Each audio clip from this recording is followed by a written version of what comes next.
दोस्तों आज जिस कदर इस्लाम धर्म को बदनाम करने की साजिशें हो रही हैं, उतना ही ज़्यादा इस्लाम धर्म दोस्तों तेज़ी से फल फूल रहा है। जो भी इस्लाम के टच में आता है, उसे समझने की कोशिश करता है, फिर वो उसकी अच्छाइयों से बाहर ही नहीं निकल पाता और उसे अपनी ज़िंदगी में उतार लेता है और इस्लाम को मानने लगता है, अल्लाह को मानने लगता है, कुरान को मानने लगता है, नबी को मानने लगता है।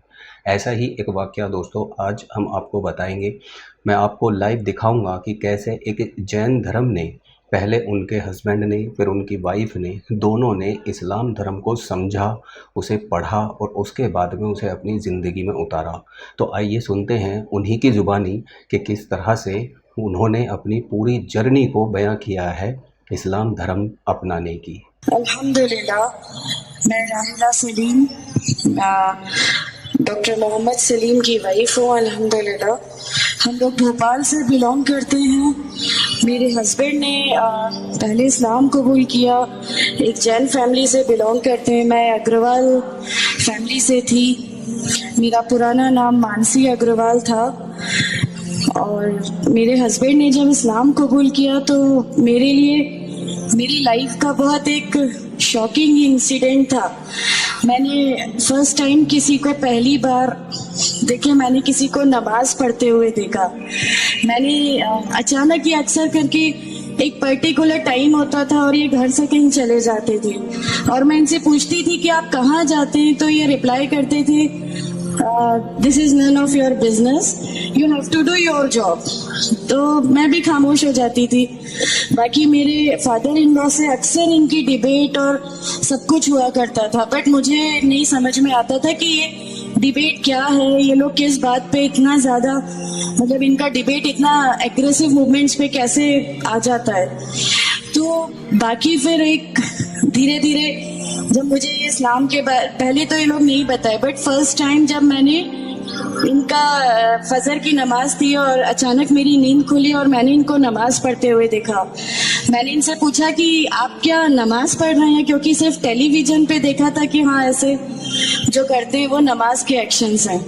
मैंने इनसे पूछा कि आप नमाज पढ़ रहे हैं, इन्होंने कहा कि हाँ मैं नमाज पढ़ रहा हूँ। मैंने बिल्कुल देर नहीं की मेरे फादर इन लॉ को बताने में। मैं रूम से बाहर निकल के और मैंने सबसे पहले उनको बताया कि पापा जी आज ही इनको मैंने नमाज पढ़ते हुए देखा। तो उन्होंने मुझसे कहा कि ठीक है, खामोश हो, अभी किसी से कहना नहीं, हम देखेंगे क्या कर सकते हैं। अब वो जो मेरी लाइफ का मोमेंट था, वहां से मेरे को ऐसा लगा कि ये क्या हुआ, मतलब ये क्या कर रहे हैं, ऐसा क्यों कर रहे हैं, ये कहीं ये किसी ऐसे व्यक्ति से तो नहीं मिल गए जो इनको टेररिज्म की तरफ ले जा रहा है और ये ऐसी चीजों में तो नहीं इन्वॉल्व हो जाएंगे। एक बहुत बड़ा डर जो मेरे अंदर था वो, और on that time I was pregnant, तो मेरे को एक बहुत खलबली सी लगी रहती थी कि ये क्या चल रहा है, ये क्या चल रहा है। फिर धीरे धीरे करके जब मैं इनकी बुक्स वगैरह जो अलमीरा में रखी रहती थी वो मैं पढ़ने लगी और ढूंढने लगी। ये छुपा के रखा करते थे और मुझे जब भी कोई बुक मिलती थी तो फिर मैं उसको पढ़ने लगी। तो मुझे उसमें ऐसा कुछ लगता जरूर था कि पता नहीं कुछ है, कोई डिफरेंट चीज है, क्योंकि मैंने देखा कि इनके अखलाक, इनकी सब चीजें बिल्कुल चेंज हो गई। जो ये पहले थे उससे ये बिल्कुल अलग हो गए। तो मुझे ऐसा पर्सनली लगता था कि इस प्लेटफॉर्म ने इनको ऐसा क्या दिया जो मेरे हस्बैंड को बिल्कुल चेंज करके रख दिया।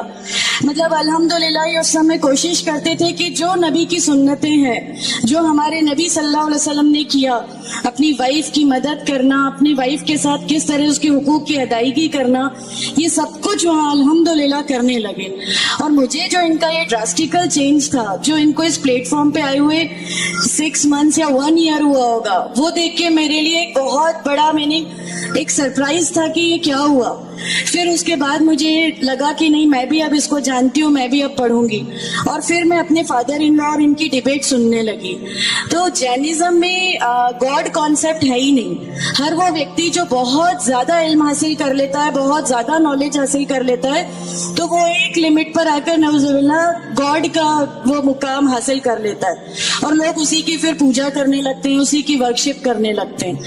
तो मेरे दिमाग में, मैं अग्रवाल फैमिली से थी, तो मेरे दिमाग में था कि नहीं, हमारे जो भगवान है वो 3-4 हाथ वाले हैं, इनका क्या एक ही गॉड है जिसको जाके आपको पूजना है? तो नहीं, मैं इनसे तो कुछ नहीं मांगूंगी, 3-4 हाथ वाले भगवान ही होते हैं, ये नहीं कुछ वो ऐसा रखते।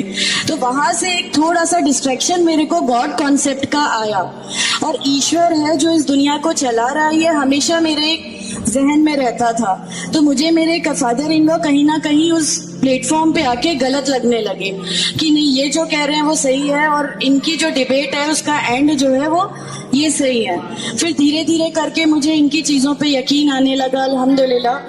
फिर हमारे एक फैमिली फ्रेंड है, उनके यहाँ ये मुझे ले गए। वहाँ पर किसी ने मुझसे कहा कि मैं बहुत बुजुर्ग हो चुका हूँ, सिद्दीकी साहब है, कलीम सिद्दीकी साहब है, मुझे उनका नाम ध्यान नहीं है अच्छे से, बट उन्होंने मुझसे कहा, बेटा मैं बहुत बुजुर्ग हो चुका हूँ, मैं चाहता हूँ तुम कलमा पढ़ लो, मेरी जिंदगी रहे ना रहे, मैं आपसे मिलूं ना मिलूं, तो आप कलमा पढ़ लो। तो अल्हम्दुलिल्लाह मैंने कलमा पढ़ लिया। कलमा पढ़ने के बाद भी जब हम घर लौट रहे थे तो मैंने इनसे कहा कि मैंने सिर्फ अभी कलमा पढ़ा, अभी आप ये मत समझिएगा कि मेरे को सब समझ में आ गया और मैं इस चीज को मान लूंगी। इन्होंने कहा नहीं, तुम्हारी मर्जी, किसी में कोई फोर्स नहीं है। तो अल्हम्दुलिल्लाह अल्लाह ताला का एहसान है, उस कलमे की ताकत थी। और ये हमेशा कहते थे तुम्हें कोई दुआ मांगनी है तो तहज्जुद में मांगा करो, तहज्जुद का जो टाइम होता है वो बहुत कीमती होता है और उसमें अल्लाह ताला सबकी दुआएं कबूल करता है। इन्होंने मुझे एक दुआ सिखाई थी कि तुम एक दुआ मांगो कि या मेरे रब, अगर मेरा हस्बैंड गलत रास्ते पर है तो उसको सही रास्ते पे ले आ, और अगर मैं गलत रास्ते पे हूँ तो मुझे सही रास्ता दिखा दे। अल्हम्दुलिल्लाह मैं ये दुआ कंटिन्यू मांगती थी। एक बार मेरी नींद अल्हम्दुलिल्लाह तहज्जुद में खुली और बस मैं नॉर्मल जैसे ध्यान करते हैं वैसा मैं बैठ गई और अपने आप अचानक दिल चाहा कि बस सजदा करूं। मेरी जिंदगी का वो पहला सजदा था और उस बहुत लंबा सजदा था, और उस सजदे में मैंने मेरे रब से क्या क्या मांग लिया मुझे भी नहीं याद है। और उस समय मुझे ऐसा फील हो रहा था जैसे अल्लाह ताला खुद मुझसे बात कर रहा है, अल्लाह मेरे सवालों का जवाब खुद दे रहा है। अल्हम्दुलिल्लाह। बस उसके बाद तो ऐसा लगा कि नहीं, इस्लाम हक है और इस्लाम पे ही चलना है। उसके बाद फिर बहुत सारी परेशानियां लाइफ में आई, सब कुछ आया, बट अल्हम्दुलिल्लाह अल्लाह का एहसान है कि अल्लाह ताला ने हर परेशानी, हर चीज को ऐसे ले लिया कि हम लोगों को कभी एहसास ही नहीं होने दिया कि ये कोई परेशानी थी। ऐसा लगा कि अल्लाह की पूरी राह में हम लोगों को रिवार्ड ही मिलना है इस चीज का, और अल्लाह हमें इसका रिवार्ड ही देता चला जाएगा। अल्हम्दुलिल्लाह। बस उस समय से शुरुआत हुई थी दीन इस्लाम की। अल्हम्दुलिल्लाह आगे चल के परेशानियां, तकलीफें हर रिवर्ट की जिंदगी में आती हैं, लेकिन मैं हर रिवर्ट बहन से ये कहना चाहती हूँ कि अल्लाह की खातिर आप लोग इस दीन में आए हैं, किसी और चीज के लिए नहीं आए। तो अल्लाह की खातिर इन परेशानियों को भी झेलिए, अल्लाह की खातिर झेलिए। अल्लाह ताला अगर आप लोगों से, माशाअल्लाह, मैं जब घर से निकली, जब हमारे फादर इन लॉ ने हमें घर से निकाला, मेरे बच्चे की, छोटा बच्चा था, छोटे वाले की सिर्फ एक दूध की बोतल थी, इसके अलावा कुछ भी नहीं था। मैं जॉब करती थी, मैंने अपने छोटे बेटे को माँ के यहाँ छोड़ के जाया करती थी। मेरे मम्मी पापा बहुत ज्यादा मतलब हम लोगों से डिटैच नहीं हुए थे, एक मोहब्बत थी उनको हमसे, तो इस मोहब्बत के कारण मतलब उन लोगों ने कभी हमारा उस लेवल तक अपोज नहीं किया जो इन लॉज की तरफ से आया। तो जब मैं मेरे मायके गई और मैंने अपने बच्चे को लिया और मैंने कहा कि माँ हमने वो घर छोड़ दिया, हमें उस घर से उन लोग निकाले, ऐसा करके माँ है, बहुत रोई। तुम लोग क्यों ऐसा कर रहे हो, क्या करोगे, कैसे रहोगे, दोनों छोटे बच्चे हैं, क्या होगा।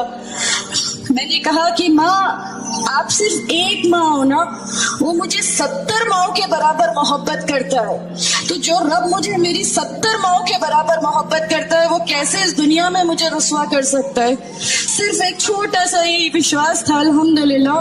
उस विश्वास को रखते हुए सारी चीजें, सब परेशानियां ऐसे अल्लाह ताला ने ले ली कि उसका मेरे पास कोई मतलब कहने के लिए भी शब्द नहीं है, अल्हम्दुलिल्लाह। और मैं आप लोगों से सबसे गुजारिश करती हूँ, और अगर अल्लाह ने मुझे आप लोगों की एक ऐसी बहन बना दिया जो आपकी परेशानियां, आपकी हर उसमें, हमारा घर, हमारी सब कुछ अल्हम्दुलिल्लाह आपके लिए है, क्योंकि हम लोग ठान के बैठे हैं हमारा जीना मरना, हमारी नमाजें, हमारा सब सब कुछ सिर्फ अल्लाह के लिए है और यहीं से यही लेके हमको जाना है, कोई जवाब हमें नहीं मिलेगी। अस्सलाम वालेकुम।